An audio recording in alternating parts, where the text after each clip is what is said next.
Si vous demandez à un Français de vous citer un défaut de ses compatriotes, il avouera peut-être, du bout des lèvres, que les Français sont un peu chauvins.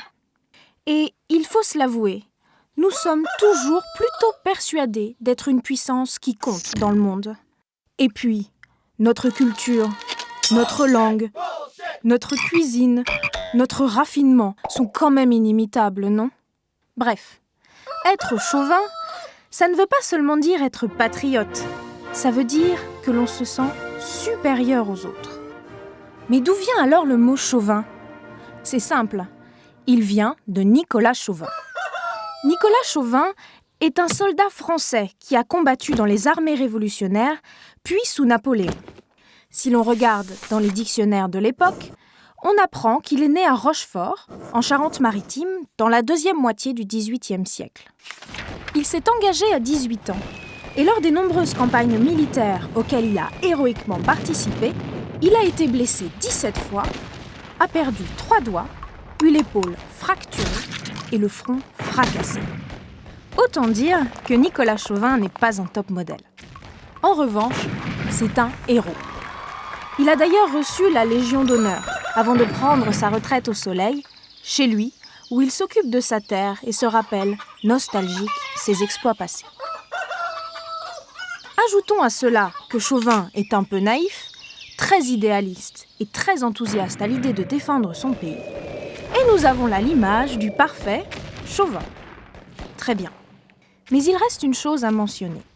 Nicolas Chauvin n'a probablement jamais existé.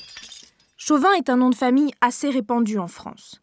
Mais dans les archives, on a beau chercher, pas de trace d'un Nicolas Chauvin.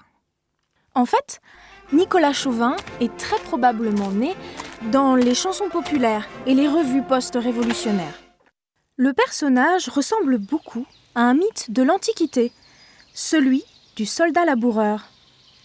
Le soldat laboureur, c'est celui qui, noblement, s'occupe de la terre nourricière qui fait la force de son pays, mais qui est là, aussi, courageusement, en première ligne, quand son pays a besoin de lui contre l'ennemi. Le soldat laboureur, c'est le patriote par excellence. Chauvin fait alors l'objet de pièces de théâtre qui ridiculisent son patriotisme exagéré. Mais le plus souvent, il est représenté sous forme de caricature. Regardez. Selon les périodes de l'histoire, c'est un vieux soldat grincheux ou une jeune recrue enthousiaste. C'est seulement après 1860 que le terme chauvin, jusqu'alors utilisé pour décrire un vrai patriote, prend une connotation carrément péjorative. Depuis, un chauvin est un patriote étroit d'esprit, borné et xénophobe. D'ailleurs, à en croire le succès du mot dans d'autres langues, le chauvinisme n'est pas l'apanage des Français. Chauviniste en allemand et en russe, chauvinista en espagnol et en portugais, chauvinista en italien, sovinista en hongrois et sovinista en polonais, avec un subtil déplacement du Z par rapport au hongrois. Les mouvements féministes allemands et anglais des années 60 et 70 se sont d'ailleurs approprié ce terme pour désigner ce qu'on appellerait aujourd'hui un sale macho.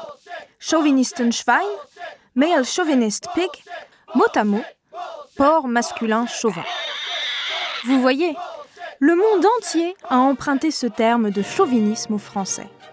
Et figurez-vous que ça nous rend presque un peu fiers, tout chauvins que nous sommes.